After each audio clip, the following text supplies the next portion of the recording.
Mas, selamat pagi, selamat siang, selamat malam, dimanapun dan kapanpun kalian dengar dan nonton podcast ini. Kembali lagi di Imbas, Insan Mulia Bangsa Podcast. Sebelumnya, kenalin, aku Naja yang akan bertugas sebagai host di episode kali ini. Di episode kali ini, kita bakal bahas tentang branding agency. Nah, sebelumnya kita udah kedatangan tamu yang sangat spesial dan spesialis di bidangnya, yaitu Mas Tommy, selaku CEO dari PT Mitra Brand yang ada di Surabaya. Bisa perkenalan diri dulu, Ya, Mas salam Tommy? kenal. Nama saya Sinatria Nurtama. Sekitar dari 2010 ya. Berarti sekitar berapa tahun ya saya sudah mulai sekitar 13 tahun lah saya sudah mulai merintis di bidang brand ini. Sebelumnya juga sama sebetulnya. Itu saya tuh di brand agency juga sebetulnya, tapi konteksnya dia mensupport untuk yang sektor private. Jadi Jatim Park Group itu kalau tahu mungkin itu kan ada beberapa yang mulai logo BNS, Batonex Spektakuler dan lain sebagainya itu yang waktu itu tim agensi itu yang mengerjakan gitu. Jadi ya lumayan lah. Jadi sebelum saya lulus itu saya sempat kerja di situ, sebelumnya juga sempat di event, terus untuk show management gitu. Jadi itu yang mendasari saya untuk memberanikan diri untuk masuk lebih dalam di industri ini, karena saya lihat dari sejak kuliah sebenarnya industri ini cukup menarik sih. Perkembangan industri kreatif tadi ada beberapa sektor, nah industri yang dimakan sama agensi ini cukup menarik gitu kurang lebih. Berarti Mas Tommy sudah cukup lama ya Mas berada di dunia branding agency ini. Nah, pertama-tama nih Mas bisa dijelaskan secara umum aja Mas gambaran tentang apa sih branding agency ini? Oke, jadi kalau brand agency itu sebelum kita bisa mengenalnya dengan istilah apa aja ya, dan teman-teman pernah mengenal banyak hal. Nah, tapi agensi ini mewakili sebuah lembaga yang sifatnya atau urusannya itu di jasa gitu kan, konteksnya lebih ke jasa. Tapi ketika konteksnya bilang ada kata brandnya gitu, jadi kita paling tidak karena ada itu apa namanya agensi artis, ada agensi macam-macam gitu ya. Ini sebuah lembaga atau organisasi yang mewadai sebuah bisnis jasa. Nah, teman kalau di konteks brand ini fokus jadi hal yang terkait sama brand tadi, umumnya ya itu identity gitu ya, baik pengembangan corporate yang sifatnya identity atau pencitraan yang sifatnya promosi untuk sebuah perusahaan, atau bisa jadi mungkin nggak hanya perusahaan, bisa jadi mungkin daerah kayak city branding begitu, itu konteksnya itu. Kalau sepintas brand agency kurang lebih seperti itu sih kalau yang mungkin secara umum kita ketahui, dibandingkan sama yang bisnis lain mungkin ya, sama-sama konsultan, mungkin ada yang konteksnya lebih konsultan jasa ya, tapi sama yang manajemen mungkin bedanya dia proses manajemennya dia lebih ke apa namanya ilmu-ilmu yang ekonomi, lebih ke yang kesana. Kalau kita kan konteksnya lebih ke penerapan dari ilmu kita kuliah ya, kayak desain komunikasi visual itu tadi. Nah, selanjutnya nih Mas Tommy, apa sih yang melatar belakangi Mas Tommy untuk terjun di bidang branding agency ini, Mas? Sebetulnya latar belakangnya ya sangat simpel sih, karena saya dulu awal kuliahnya dasar akademisnya di bidangnya di desain komunikasi visual, sehingga dari situ saya mengenal ada industri yang cukup menarik buat saya. Sebetulnya sebelum itu saya juga sudah melihat waktu masuk kuliah itu di lingkungan keluarga saya sebetulnya kan kalau influence-nya arsitek gitu ya, tapi waktu itu saya melihat bapak saya arsitek, kemudian nanti ada adik saya itu di interior, tapi saya melihat itu ada konteks lain yang menarik di industri desain komunikasi visual. Kalau kita lihat ada sekitar, kalau nggak salah itu 13 sektor dari industri kreatif itu. 13 ada yang 15 itu sektor kita itu cukup mencakup beberapa. Misalnya produksi film itu ya kita kesenggol gitu sebetulnya terus kemudian desain grafis kita juga yang nyenggol gitu. Yang konteksnya fotografi dan videografi kita juga menyentuh itu gitu. Walaupun kalau kita produksi film tentu kita harus kolaborasi sama production house yang dia memang concernnya fokusnya ke hari-harinya ke produksi sebuah film ya, pola kerjanya. Kita sebagai agensi hanya membuat dasarnya, konsepnya itu tadi. Mungkin itu yang membuat melihat prospeknya begitu yang bikin saya tertarik masuk DKV dulu gitu. Kemudian saya lebih tertarik lagi, wah ini kayaknya enak ini ya bisnisnya di bidang DKV, karena pada saat itu belum tren ya anak-anak DKV masuk ke Korkom, corporate communication, BUMN ataupun yang lain gitu ya. Kebanyakan masih anak-anak komunikasi, anak desain komunikasi visual ini sepertinya belum ada kursinya di situ gitu. Apalagi di ranah pemerintah daerah ya, itu malah belum ada sama sekali. Padahal konteks pemerintah daerah itu butuh ada yang sifatnya city branding kayak gitu kan, memang ranahnya kita gitu di desain komunikasi visual. Jadi itu sih yang bikin saya tertarik sama bidang brand ini. Kemudian dari kuliah, mau masuk kuliah, terus habis itu masuk kuliah di DKV, saya tahu akhirnya animasi itu masuk di sini, kerjanya begini, dan itu belum ada di pasaran saat ini gitu. Itu pasaran saat itu belum ada, belum banyak, belum tren. Berarti Mas Tommy langsung ambil peluang itu ya Mas, lihat kok belum ada, terus Mas Tommy langsung masuk dan ambil peluang di situ. Iya, jadi karena waktu itu kan di desain pun kan kita di dalam materku itu di ITS waktu itu ada desain produk dan desain interior. Yang di desain cenderungnya waktu itu banyak lebih ditonjolkan itu yang desain produk sama interior, karena interior dekat sama arsitek ya, karena bahas tentang semua yang ada di interior ini. Terus kemudian produk itu kakak saya itu yang di produk itu masuk ke kayak Mitsubishi, masuk ke Toyota, Astra dan lain sebagainya.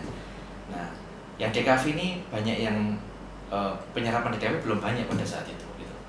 Terus padahal waktu itu udah mulai tren yang namanya city branding. Terus sudah mulai, padahal waktu itu kita sudah lihat berbagai macam brand yang sudah dipoles baik identitinya maupun media promosinya. Cuman brand agency di Indonesia masih belum banyak, belum seperti sekarang gitu. Selanjutnya nih Mas, menurut Mas Tommy seberapa penting sih branding itu buat baik untuk pribadi diri sendiri maupun perusahaan, atau juga Mas Tommy tadi sempat bahas city branding. Nah, itu seberapa penting sih Mas branding itu? Jadi kalau misalnya kita bahas tentang branding itu seberapa penting, kita bisa lihat salah satu contoh. Salah satu portofolio kami itu, portofolio tim saya itu adalah logonya Halal Indonesia itu. Nah, di situ kita tuh men-treatment logo itu dengan sebuah treatment yang memperlakukan logo itu sangat penting gitu. Nah, di situ kenapa logo itu sangat penting? Jadi tidak sekedar ditempelkan, misalnya kalau sebelum ada yang logo yang sekarang gitu ya, belum ada logo sekarang, dia tidak memperhatikan namanya itu logo, bedanya logo sama label itu apa.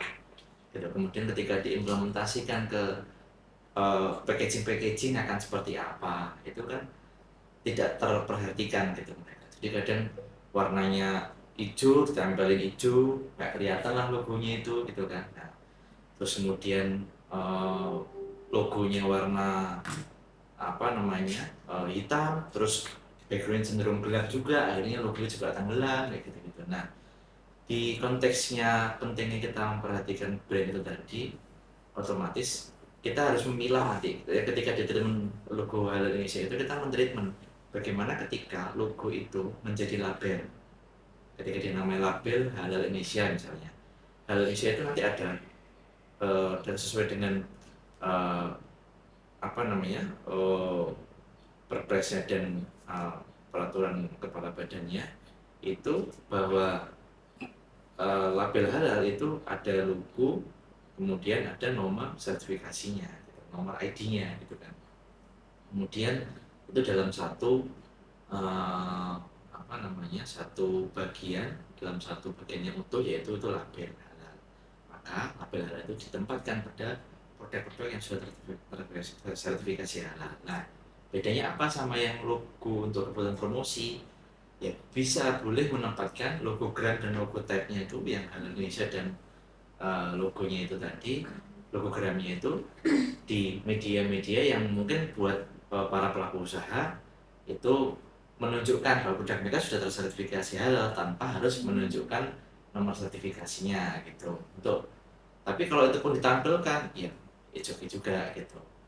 Tapi itu tadi kembali ke back to cara kita memperlakukan tadi itu logo ini sebagai brand, bagian dari brand.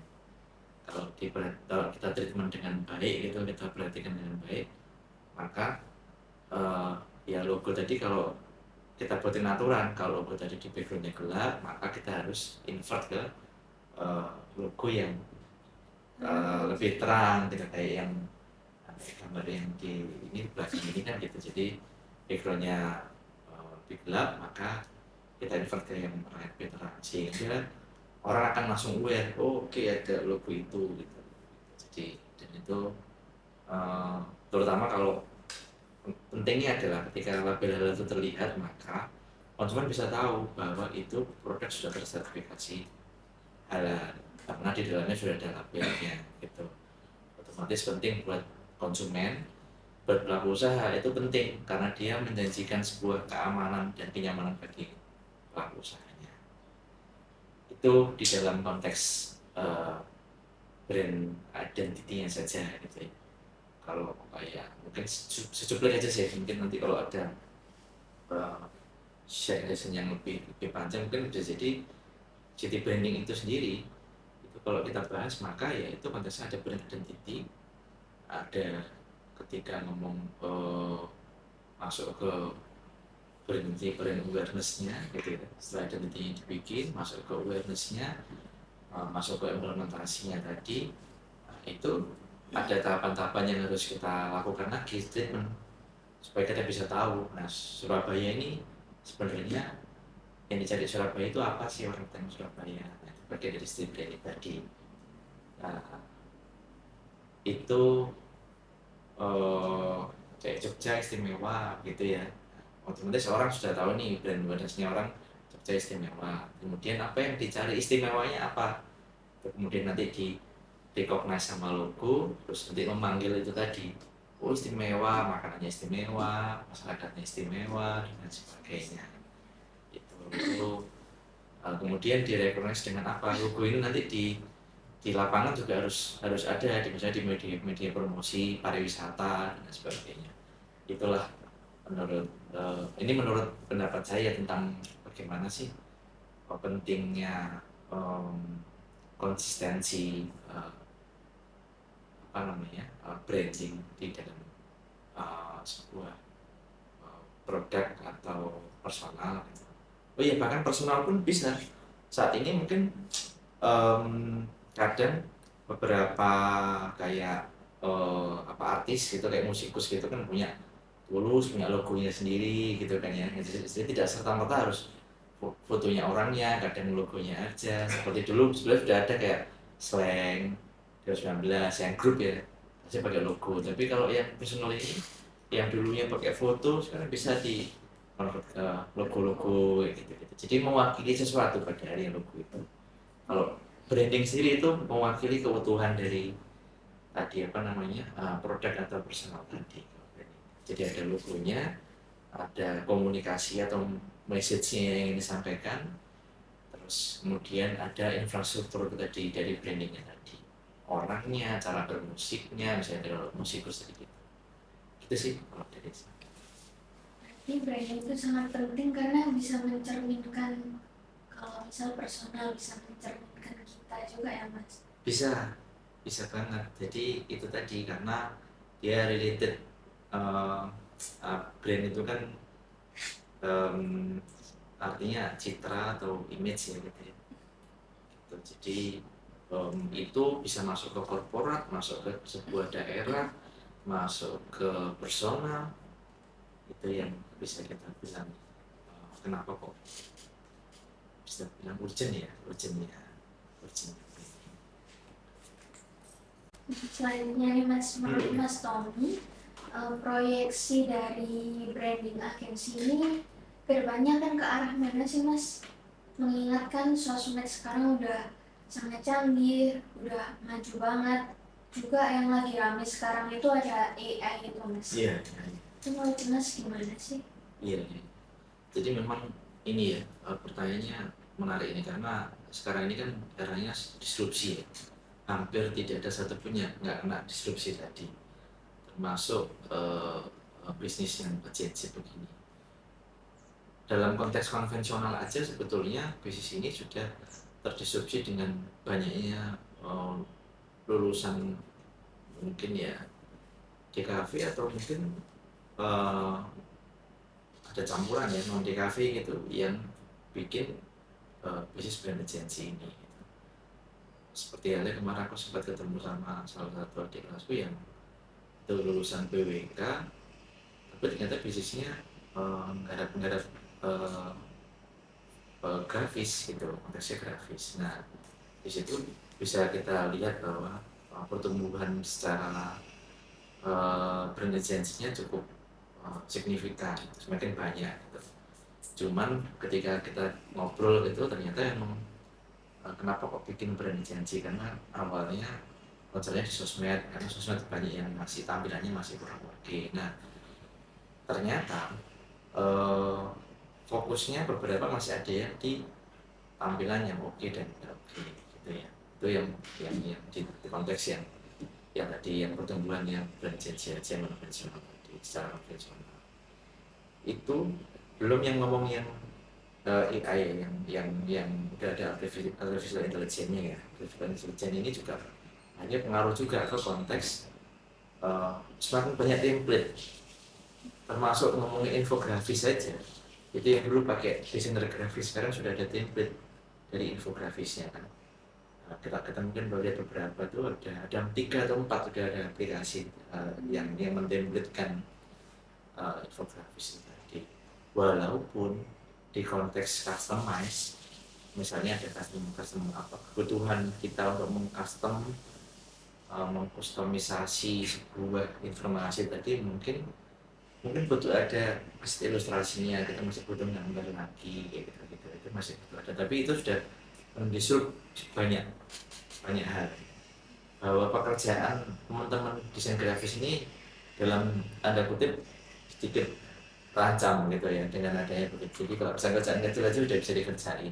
Nah, apa yang belum dikerjain itu kayaknya begini. Ketika kita misalnya membuat sebuah sosmed, ada reason tuh.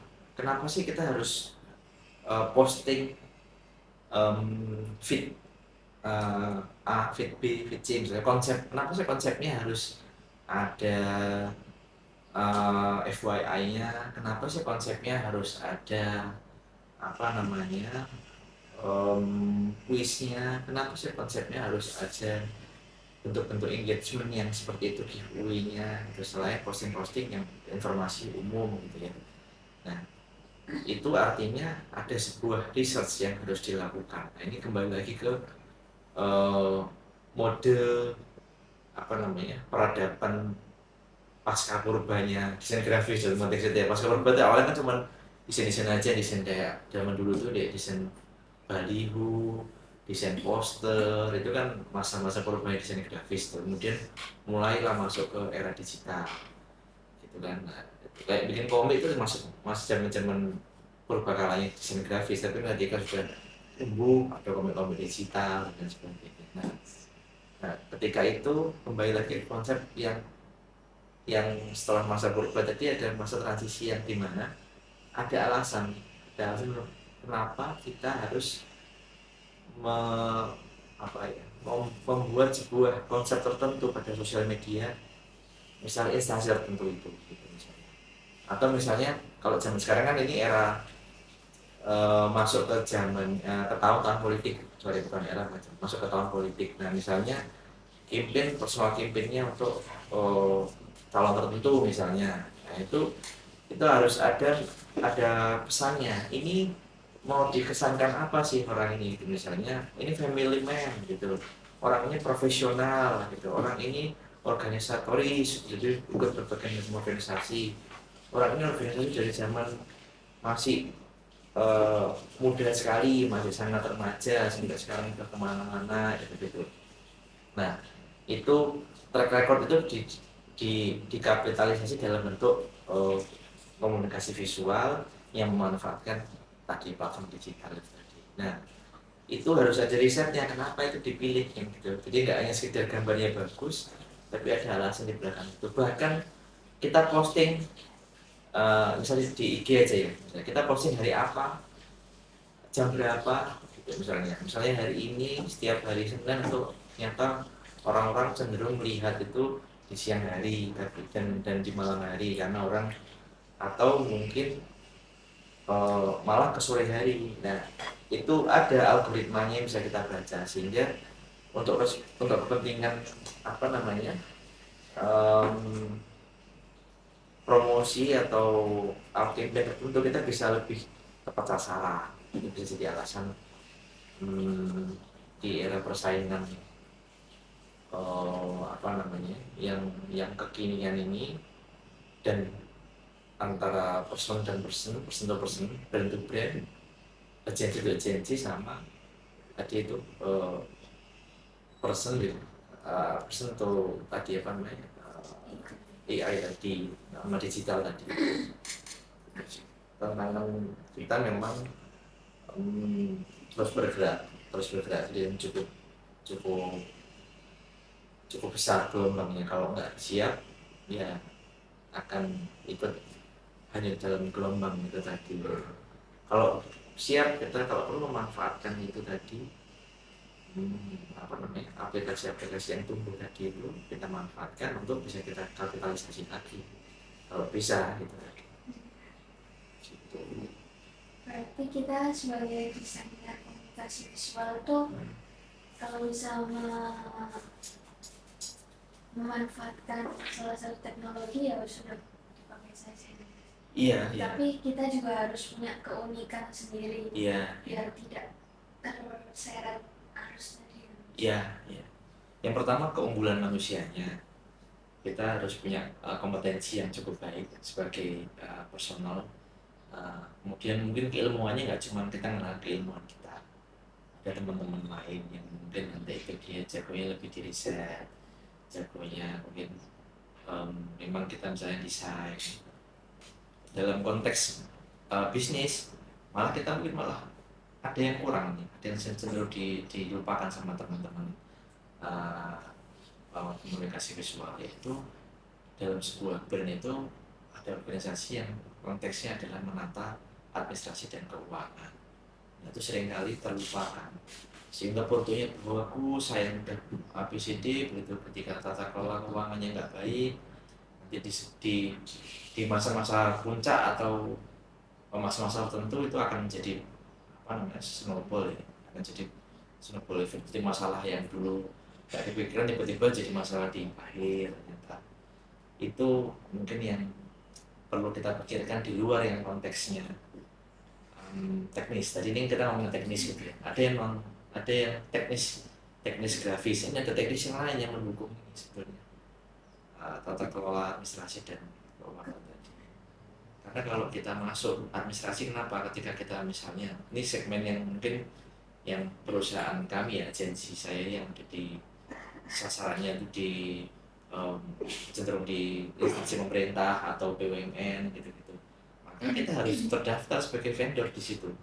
Dan itu kan ada prosesnya, ada tahapannya untuk mendaftar itu. Nah, terus di sisi lain, ketika pendaftaran itu ada kebutuhan-kebutuhan yang butuh diupload, bukan kebutuhan administrasi butuh diupload, dan itu kebutuhannya keuangan, laporan keuangan. Nah kalau nggak ada dari awal, kita nggak libatkan teman-teman keuangan, gimana sih kita punya konsep bisnis ini terus tata keuangannya ditoto, kita di tata keuangannya dikelola, kita nggak bisa tuh bikin laporan keuangan yang baik. Selain laporan keuangannya, pemahaman terhadap bisnisnya itu juga nggak baik.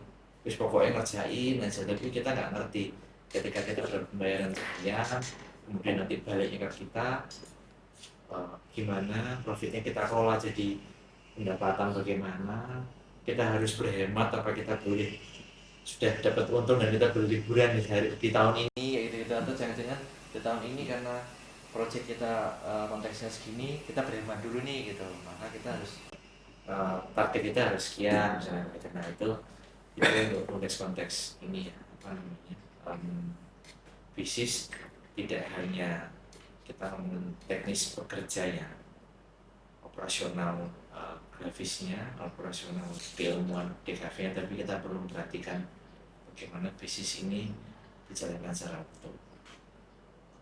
Berarti dalam branding agensi itu nggak cuma orang grafis saja yang Mas, perlu kolaborasi dari teman-teman keuangan dan administrasi. Iya, benar.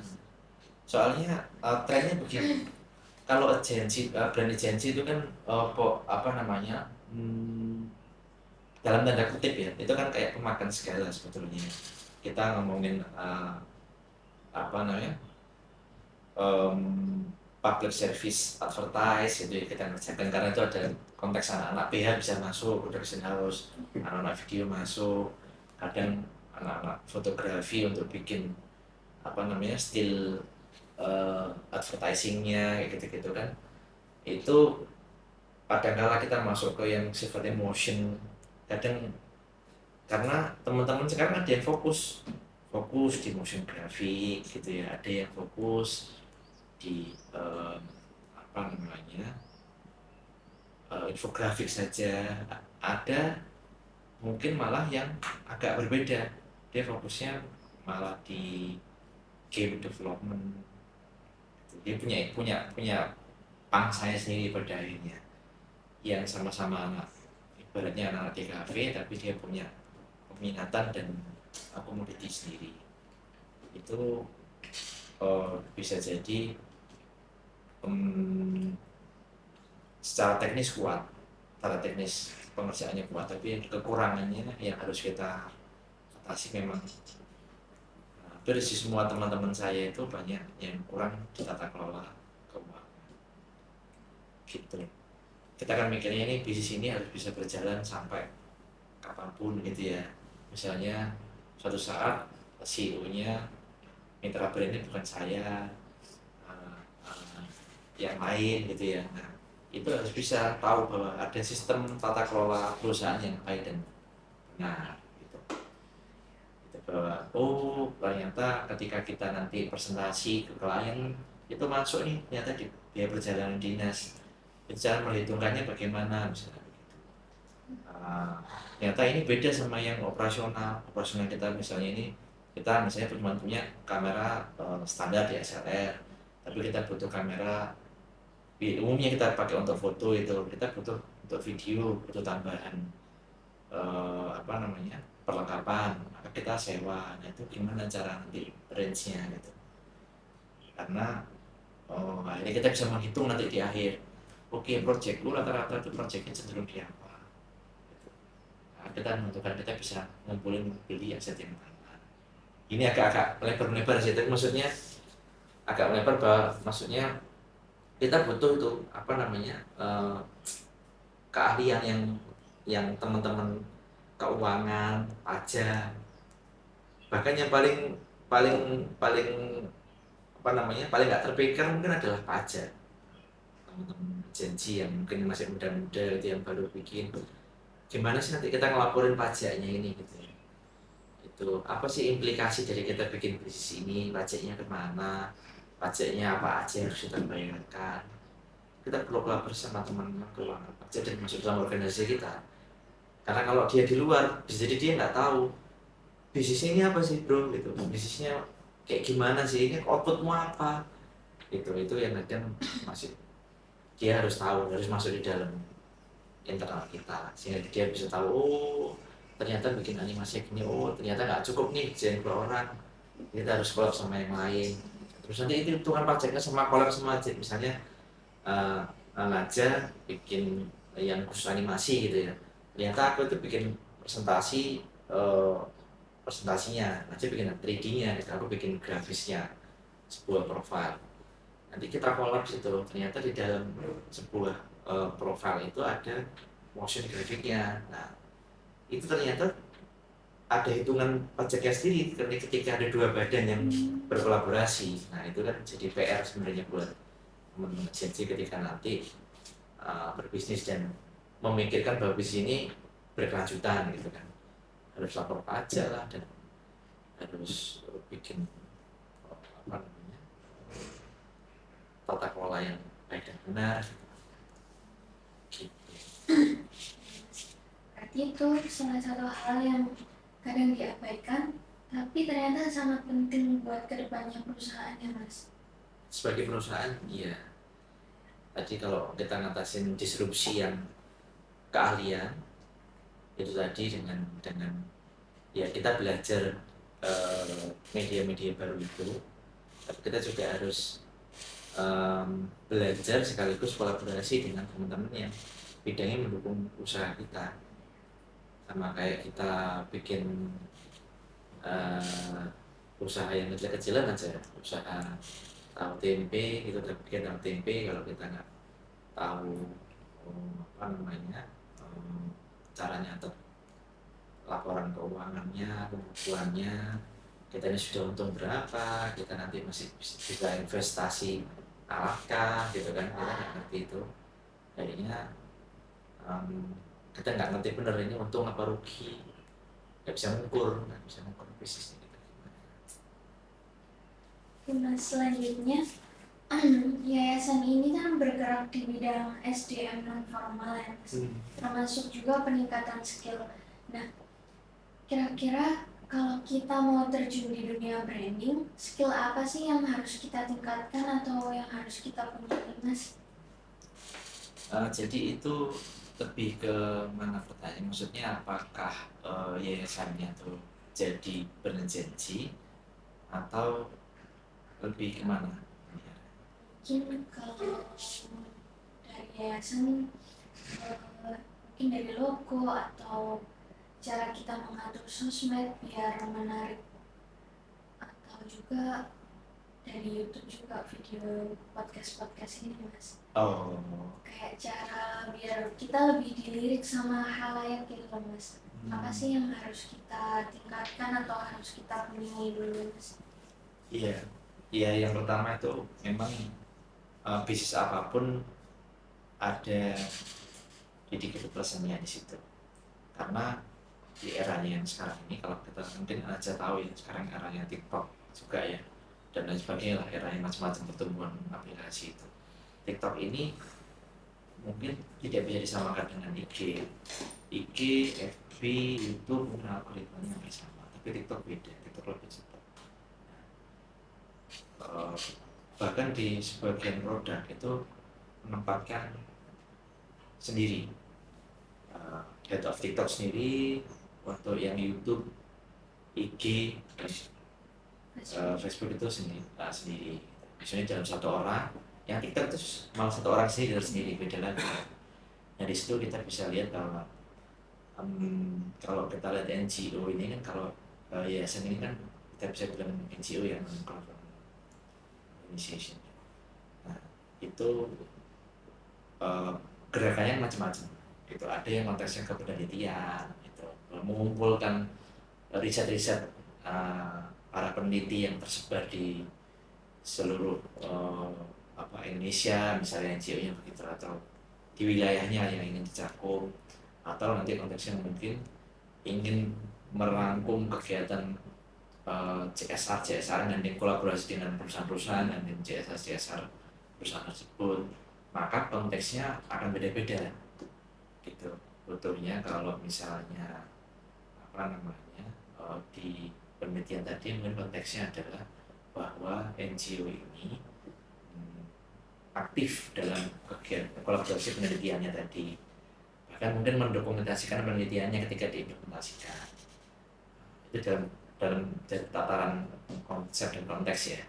Terus konsep dan konten. Jadi kalau misalnya NGO lebih ke CSR program, bisa jadi nanti yang kontennya adalah kita perlu menampilkan apa saja program-program yang dikerjakan oleh NGO ini ketika berkolaborasi sama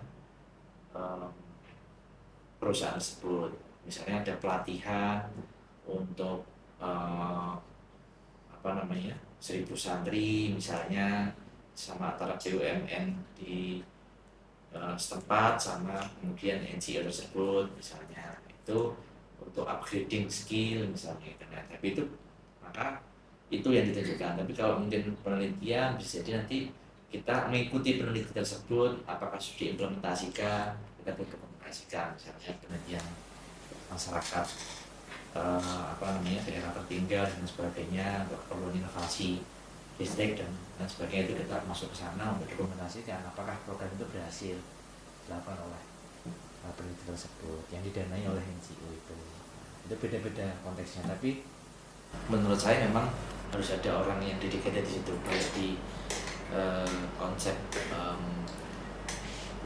mengelola konsep komunikasinya maupun nanti ketika ingin membuat kontennya apa gitu. Jadi harus ada orangnya yang di situ yang harus gitu.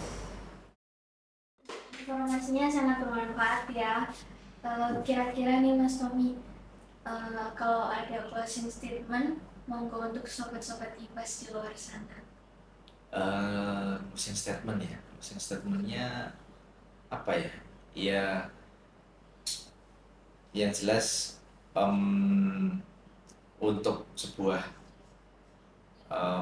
branding ini, kalau teman-teman ingin bikin bernajensi, memang sebaiknya kita pikirkan betul bagaimana kita nanti milestone bernajensi kita ke arah mana, untuk positioning gitu. Kalau positioning kita gimana, terus kita juga harus mengetahui tantangannya ke depan apa.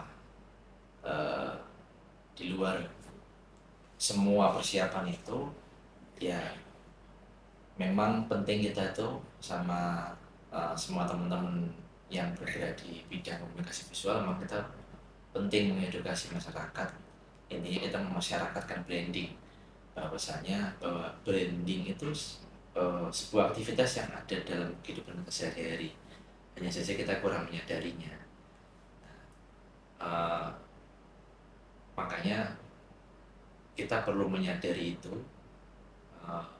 bahkan yang paling dekat pun gitu. Kalau kita lihat air mineral ini, kalau nggak ada brandingnya maka akan hanya jadi air mineral gitu. Ini kode untuk mungkin mau ada yang sponsor gitu. Itu terus jadi untuk para pelaku usahanya ya perlu pikirkan position ini seperti apa yang perlu dikolaborasikan dalam bisnisnya itu tadi, dan jangan hanya berpikir di konteks teknis yang kerjaannya saja. Kita perlu kolaborasi dengan berbagai macam keahlian. Kita perlu banyak teman, kolaborasi sama teman-teman kita. Mungkin kalau yang ini masih kuliah, teman-teman masih kuliah, kita sebaiknya nggak hanya berkutat dengan teman-teman dan kehidupan perdekatan kita saja gitu ya, sama laptop, sama kerjaan kita saja, sama komputer kita. Tapi kita perlu sama teman-teman yang lain kita perlu membaca bahwa kita nanti bisnis nggak hanya anak DKV, ada anak keuangan, ada anak pajak, ada ya beradministrasi perusahaan yang belum pernah kita tahu, belum pernah kita ngobrol, kita perlu itu. Bahkan yang konteksnya anak informatika, kita perlu itu punya pendekatan sama teman-teman informatika. Mereka punya aplikasi user interface-nya kan kita yang bikin. Gimana sih user interface itu dibikin gitu. Nah itu penting kita memahami bahwa kita nggak sendirian. Kita nggak hanya jagoan sendirian, tapi kita jagoan. Kita bisa barengan. Itu dari saya sih. Sekali lagi terima kasih ya Mas Tommy. Sama. Jangan lupa follow Instagramnya Mitra Brand di bawah ini dan juga subscribe YouTube Insan Mulia Bangsa dan juga follow Instagramnya @insanmuliabangsa dan podcast ini bisa didengerin di Spotify Imbas Podcast. Bye bye, terima kasih. Wassalamualaikum warahmatullahi wabarakatuh.